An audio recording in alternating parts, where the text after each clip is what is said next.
अली मोहम्मद साहब। जी बहुत शुक्रिया। तकरीबन 2 साल के गैप के बाद कोई सियासी बात यहाँ करूँगा।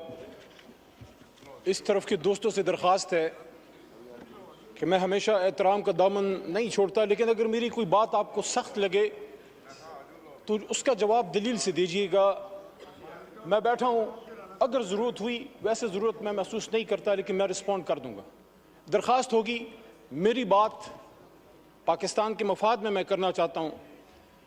मैं सिर्फ बतौर पाकिस्तान तहरीक इंसाफ के MNA के तौर पे नहीं, इस मुअज़्ज़ज़ ऐवान के एक मेंबर और 25 करोड़ अवाम के एक नुमाइंदे के तौर पे एक बात करना चाहता हूँ। अल्लाहुम्मा सल्लि व सल्लिम मुबारक अला सय्यिदिना मोहम्मद व अला आलि मोहम्मद।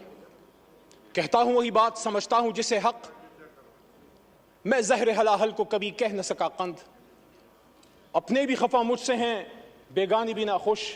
कहता हूँ वही बात, समझता हूँ जिसे हक।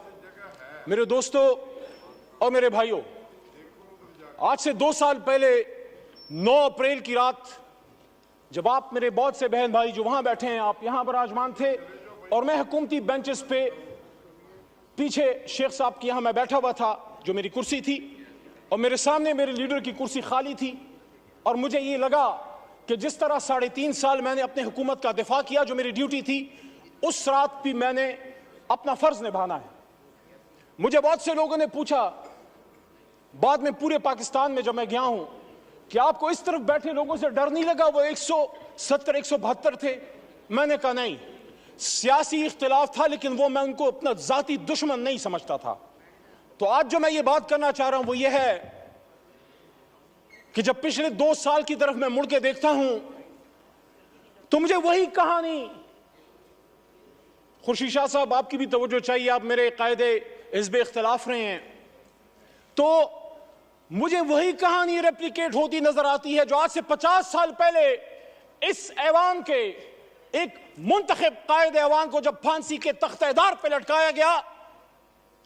पाकिस्तान तो नहीं बदला, फर्क सिर्फ यह है कि कभी हथकड़ी डाल के नवाज शरीफ की तरह जहाज में बैठा के मुल्क से दरबदर कर दो, कभी बेनजीर भुट्टो की तरह, शहीद की तरह। बाप फांसी पे चढ़ चुका है, बेटी को पाकिस्तान में रहने की इजाजत नहीं, मां समेत उसको मुल्क से दरबदर कर दिया गया, जो वो पता नहीं 17, 18 या 20 साल की होगी, मुझे नहीं पता, but she was young and unmarried at that time. वापस आती है, फिर दरबदर की जाती है, and she was forced to go to exile once again, and her life ended in Liaquat Bagh, where she was martyred on 27 December 2007। तो फिर बार बार क्यों हमें ये कहने की जरूरत पड़ती है कि निसार में तेरी गलियों के ए वतन, जहां चली है रस्म के कोई नसर उठा के चले, जो कोई चाहने वाला तवाफ को निकले, नजर चुरा के चले, जिस्म जा बचा के चले। मेरे भाई तार और छोटा भाई बैठा है, मैं एहतराम करता हूं आपकी जमात की सियासी लीडरशिप की जदोजहद का जो अगर उन्होंने की है, लेकिन जहां हम इस बात को कंडेम करते हैं, सामने असद भाई, जो मेरी शमूलियत मेरे इनके हाथ में हुई, हमने तहरीक इंसाफ में जब शमूलियत की, मैं जब बाकायदा शामिल हुआ, असद कैसर साहब 2011 में आए, हमें शामिल किया, उसी कुर्सी पर बैठे होते थे। 1996 में मेरे खानदान ने, जब चिराग निशान था, इमरान खान का बल्ला नहीं था, तब मेरे खानदान ने वोट किया है। लेकिन वहां उस कुर्सी पे जो आदमी बैठा होता था, इमरान खान, वो चाहे आप उसको पसंद ना करें, आपको पसंद ना आए, लेकिन कायदे ऐवान तो था। उसको इसी पाकिस्तान में वजीराबाद में गोलियां मारी गई, 4 गोलियां खा के वो बैठा है अडियाला जेल में। क्या अडियाला गुंटानामो वे है जनाब स्पीकर साहब, डिप्टी स्पीकर साहब? वहां पाकिस्तान का आईन नाफिज अमल नहीं। आज भी हम अपने लीडर से नहीं मिल सकते। कल पाबंदी दोबारा लगी है। मैं बतौर इस ऐवान के एक मुंतखब मेंबर की, जब मैं जेल में था, मैं एक्सपेक्ट करता था कि ये ऐवान इमरान खान के लिए नहीं, अपने एक साबिक कायदे ऐवान के लिए खड़ा होगा। यहां से मुजम्मती करारदादें पास होंगी और यहां वोट को इज्जत दो कि हमारे साथी या बेनजीर भुट्टो और भुट्टो साहब की उनकी अलमनाक जो हादसात हुए हैं उनके दाई, उनके अमीन खड़े होंगे और वो कंडेम करेंगे और वो डिमांड करेंगे कि पाकिस्तान के एक साबिक वजीर आजम पे जानी हमला किसने किया, ये किसका सिक्योरिटी फेलियर है। वो कैमरे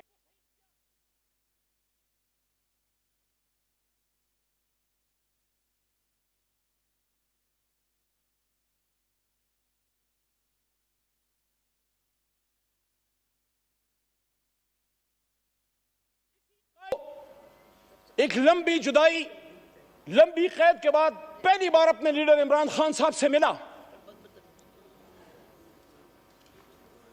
उनसे मैंने जब बात की, उन्होंने फतह मक्का मॉडल की बात की मेरे सामने जेल में गोलियां खा के। और ये आमिर डोगर साहब, चीफ विप साहब इस बात के गवाह हैं, और हमारे साथ सरदार लतीफ खोसा साहब भी मौजूद थे, वो भी इस बात के गवाह हैं कि उन्होंने कहा कि जिस तरह हुजूर सल्लल्लाहु अलैहि वसल्लम की फरमूदात पे गैर मुस्लिमों ने अमल किया। फिर उन्होंने एग्जाम्पल दी नेल्सन मंडेला की ट्रुथ एंड रिकंसिलिएशन कमीशन की कि उन्होंने सच बोल के पाकिस्तान को ठीक कर, अपने मुल्क को ठीक कर दिया। उन्होंने कहा मैं जाती इंतकाम पे बिलीव नहीं करता, जाती इंतकाम नहीं लूंगा। हां, जिसने कोई जुल्म किया है अदालत जाने और कानून, लेकिन सियासी इंतकाम नहीं। लेकिन सच बोलेंगे तो ट्रुथ एंड रिकंसिलिएशन कमीशन बनेगा। ये जो इस तरफ से वज़ीर आज़म के मुशीर, हालांकि उनको हम वज़ीर आज़म हमारा उसूली मौक़िफ़ नहीं मानते, लेकिन एक उनकी तरफ से दावत आई है राना सनाउल्लाह साहब की तरफ से मुज़ाकरात की, आसिफ जरदारी साहब की तरफ से भी दावत आई मुज़ाकरात की। मैं आज तहरीक इंसाफ की तरफ से ये बात यहां रखना चाहता हूं कि कब इमरान खान साहब ने मुज़ाकरात से इनकार किया, 5 अगस्त को जब गिरफ्तार हो रहे थे, जब उनको उठाया जा रहा था, तो मेरे जनाब डिप्टी स्पीकर साहब, उन्होंने उस दिन भी कहा कि हम सबसे बात करने के लिए तैयार हैं, लेकिन बात की नुकात क्या होंगे, क्या हम सच पे आएंगे, क्या हम सच बोलेंगे, क्या हम सच बोलेंगे। ट्रुथ एंड रिकंसिलिएशन कमीशन के लिए सच्चाई जो है वो पहली शर्त है। आसफा बीवी को मैं वेलकम करता हूं, ऐवान में शहीद बेनजीर भुट्टो साहिबा की साहबजादी हैं। देखिए जनाब डिप्टी स्पीकर साहब, अगर हम समझते हैं कि पाकिस्तान को ठीक होना है तो फिर हम लोगों ने फैसले करने। हमें कोई ब्रोकर, कोई डीलर, कोई शख्स हमें नहीं चाहिए जो हम आपस में बैठाए। जब हम अपनी लड़ाई यहां से बाहर लेके जाएंगे, फिर सुप्रीम कोर्ट भी अमल में आएगी और फिर पिंडी और अपारा बहुत सी जगह और अमल में आएंगी। मेरी आपसे दरखास्त है, स्पीकर की कुर्सी इनिशिएटिव ले। हमारा सबसे पहला नुक्ता जनाब इमरान खान साहब और असीरान की रहाई है। पॉलिटिकल केसेस हैं। वो शख्स जो वजीर आजम था, अचानक उस पे कैसे 150-200 केसेस बन गए। he's a political prisoner, he's a prisoner of conscience, and I'm not defending whatever atrocities have been done to you in the past. अगर हम उस पे जाएंगे तो फिर बात हल नहीं होगी। यहाँ इजाजुल हक साहब भी मौजूद हैं, उनसे एहतराम का रिश्ता है, लेकिन जो हुआ माजी में वो ठीक तो नहीं था। अगर हम यहां अपने कर्बनाक और दर्दनाक माजी पे शर्मिंदा नहीं होंगे, सच नहीं बोलेंगे, मुल्क नहीं जाएगा आगे। जिसने माजी में गलत किया हम तो नहीं थे, हम अपने पुरखों की अच्छी बातों को याद करते हैं, गलत बातों को डिफेंड हम ना करें। मेरा दादा पीर मोहम्मद साहब 1927 का मुस्लिम लीगी था उस जमाने में, आज वाला नहीं। पाकिस्तान बनाने की तहरीक में था, उस तहरीक में जेल भी काटी। लेकिन आज मैं समझता हूं कि सच बोलने का वक्त है। जहां मुझे इस पे फख्र है कि तहरीक पाकिस्तान का कारकुन था, जना का साथी था, जेल काटी, पाकिस्तान के लिए तकलीफ उठाई, वहां जब वो फेडरल मिनिस्टर फॉर रेवेन्यू बने, मेरे ख्याल में उनको अयूब खान साहब की कैबिनेट में वजीर नहीं बनना चाहिए था। मोहम्मद अली साहब 10 मिनट का फैसला हुआ था, 13 मिनट हो गए। ज़ियाउल हक साहब शुरा में भी वो थे। आज वक्त है कि सब सच बोले कि क्या सिर्फ उनकी किसी गलत पॉलिसी की वजह से इमरान खान साहब को घर भेजा गया। मैंने 2 साल पहले भी ये बात की डिप्टी स्पीकर साहब, और आज भी इस बात पे कायल हूं। जब इस ऐवान में अकेला खड़ा था, मैंने वहां ये बात की थी कि इमरान खान को इस बात की सजा दी गई है कि जिस बात की सजा हमेशा पाकिस्तान में कोई भी जो आजाद पॉलिसी बनाना चाहता है, हमसे पहले जिस भी लीडर के साथ हुआ है, आप सबको पता है कि उन्होंने पाकिस्तान की 1 इंच जमीन किसी गैर मुल्क को देने से इनकार किया।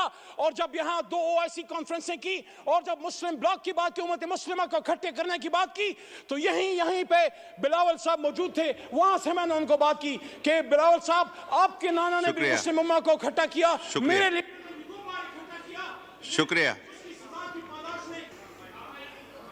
वाइंड अप करें, मोहम्मद अली साहब जी, वाइंड अप करें प्लीज।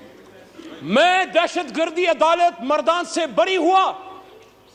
जब मैं अदालत में पेश हुआ, पहले तो 3 MPO था, लेकिन मेरे पे दहशतगर्दी का दफा, आर्मी एक्ट जिसकी सजा मौत है। क्या मैं दहशतगर्द हूं? क्या अली मोहम्मद दहशतगर्द है? मर्दान ने तो पाकिस्तान बनाया है, मर्दान के बेटे को दहशतगर्द बना के पेश किया। मैं उन जज साहबान अदालत को सलाम पेश करता हूं जो किसी प्रेशर में नहीं आए।